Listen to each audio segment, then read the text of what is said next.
சமையல் சாதம் காய்கறிகளும் பிரமாதம் அந்த கௌரவ பிரசாதம் இதுவே எனக்கு போதும்.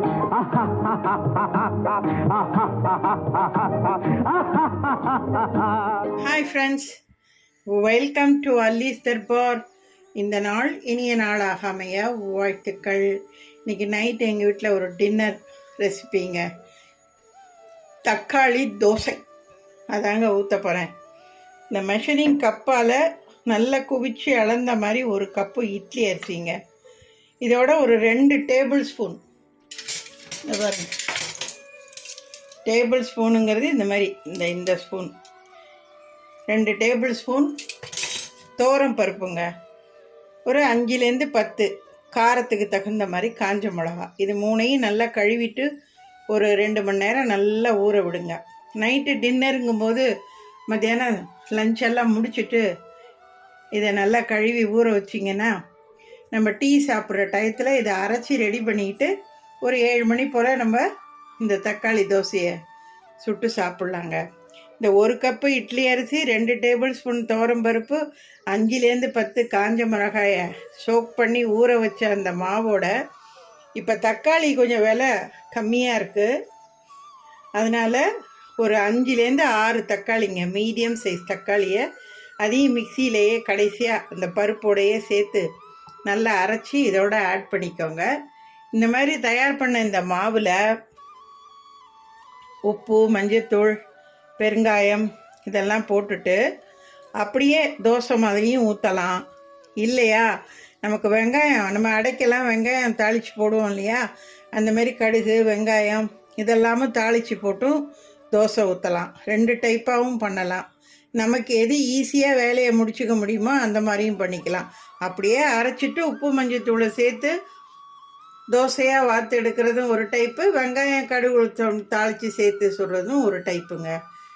நான் இன்றைக்கி கொஞ்சோண்டு சின்ன வெங்காயம் ஒரு 10 வெங்காயம் உரித்ததை கடுகு தாளித்து வெங்காயத்தையும் வதக்கி இதோடு சேர்த்துட்டு தோசையாக ஊற்ற போகிறேன்.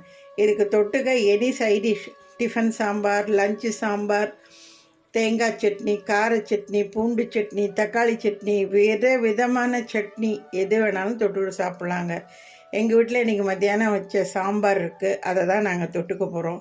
ஸோ இதுக்கு சைடிஷ்லாம் நான் ஒன்றும் உங்களுக்கு செஞ்சு காட்டல. ஒன்லி இந்த தோசை மட்டும்தான் உங்களுக்கு ரெடி பண்ணி தோசையை சுட்டு காட்ட போகிறேன். Very very simple, easy quicking, all type, எல்லாருக்கும் ஆல் ஃபேவரட், எல்லாருக்கும் பிடிக்குங்க.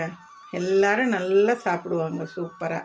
நான் எல்லாம் ரெடி பண்ணிவிட்டு தாளிச்சிட்டு உங்களுக்கு தோசை ஊற்றும்போது தோசை ஊற்றி காட்டுறேன் உங்களுக்கு. ஓகே, இதோட இன்க்ரீடியன்ஸ்லாம் நான் டிஸ்கிரிப்ஷன் பாக்ஸில் கொடுத்துட்றேன்.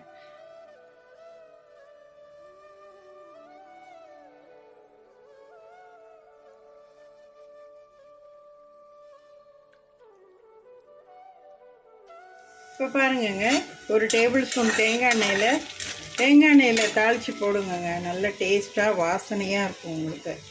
ஒரு டீஸ்பூன் கடுகும் ஒரு 10 சின்ன வெங்காயத்தை நல்ல பொடியாக நறுக்கிட்டு தாளிச்சிட்டு இதோட சேர்த்துருங்கங்க. தோசைங்கிறதுனால அந்த தோசை கன்சிஸ்டன்சிக்கு மாவை வச்சுக்கோங்க, சரியா? ரொம்ப அப்படியே நைஸ் பேஸ்ட்டாகவும் அரைக்க வேணாம், குறன்னு அரைக்க வேணாம். ஓகே, மீடியமாக அரைச்சி எடுத்துக்கோங்க. தோசை பக்குவத்துக்குங்கும் போது அந்த பக்குவத்துக்கு தண்ணியை கூட குறைச்சி சேர்த்து ரெடி பண்ணிக்கோங்க. ஓகே, இப்போ இதில் எல்லாம் நான் சேர்த்துட்டேன். இப்போ இதை வதக்கி இதோடு சேர்த்துட்டு அப்படியே ஒரு 10 to 15 மினிட்ஸ் ரெஸ்ட்டு கொடுத்துட்டு அப்புறமா தோசையாக ஊற்றி சாப்பிட வேண்டியதுதான். நான் தோசையோடு உங்களுக்கு சர்வ் பண்ணுறேன். இப்போ பாருங்கங்க, இந்த மாவில் எல்லாத்தையும் கடுகு வெங்காயம் எல்லாத்தையும் தாளிச்சிட்டேன், கல் போட்டிருக்கேன். நல்லா ஒரு தடவை மாவை அப்படி நல்லா கலக்கிக்கங்க.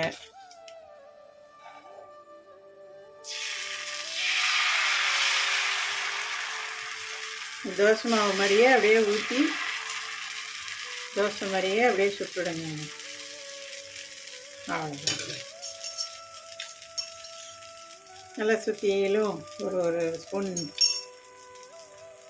எண்ணெயை ஊற்றிட்டு ஒரு மூடியை போட்டு மூடி சுடுங்க. இந்தமாரி ஒரு மூடியை போட்டு சுட்டுங்க. ஃபஸ்ட்டு கல் கொஞ்சம் காஞ்சதுக்கப்புறம் அப்புறம் தீயை கொஞ்சம் மீடியம் ஃப்ளேமாக வச்சுட்டு சுட்டுடுங்க.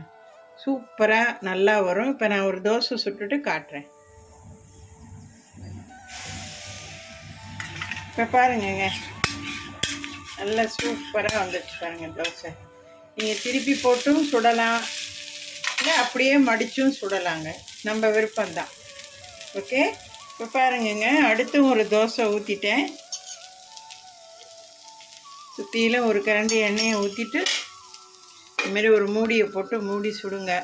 இந்த பாருங்கள், ஃபஸ்ட்டு தோசை சூப்பராக வந்துடுச்சு பாருங்கள். நம்ம தக்காளி சேர்த்து பண்ணுறதுனால அந்த தக்காளி கலருக்கு தாங்க இருக்கும், நல்லா டேஸ்ட்டாக சூப்பராக. எனி சைடிஷ் எதை வேணாலும் தொட்டுக்கலாம், செமையாக இருக்குங்க. நல்லா சாப்பிட்டுட்டே இருக்கலாம். சும்மா தோசை, கோதுமை தோசை, கேழ்வரகு தோசைன்னு சாப்பிட்றதுக்கு பதிலாக இப்போ தக்காளி கொஞ்சம் சீப்பாக கிடைக்கிது நமக்கு.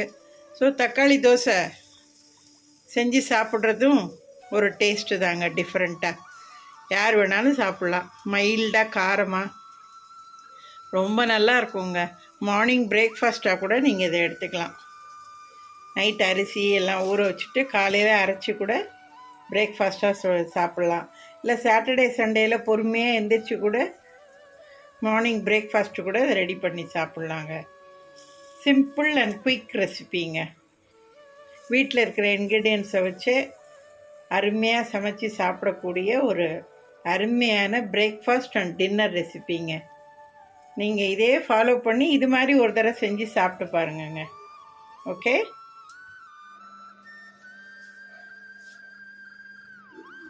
இப்போ பாருங்கங்க, நல்லா சூப்பரான அருமையான தக்காளி தோசை.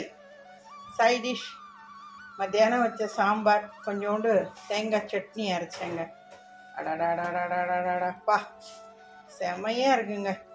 அப்படியே சூடாக சாப்பிடும்போது பிரமாதமாக இருக்குங்க, அருமையாக சாப்பிட்டுட்டே இருக்கலாம் போல இருக்குது.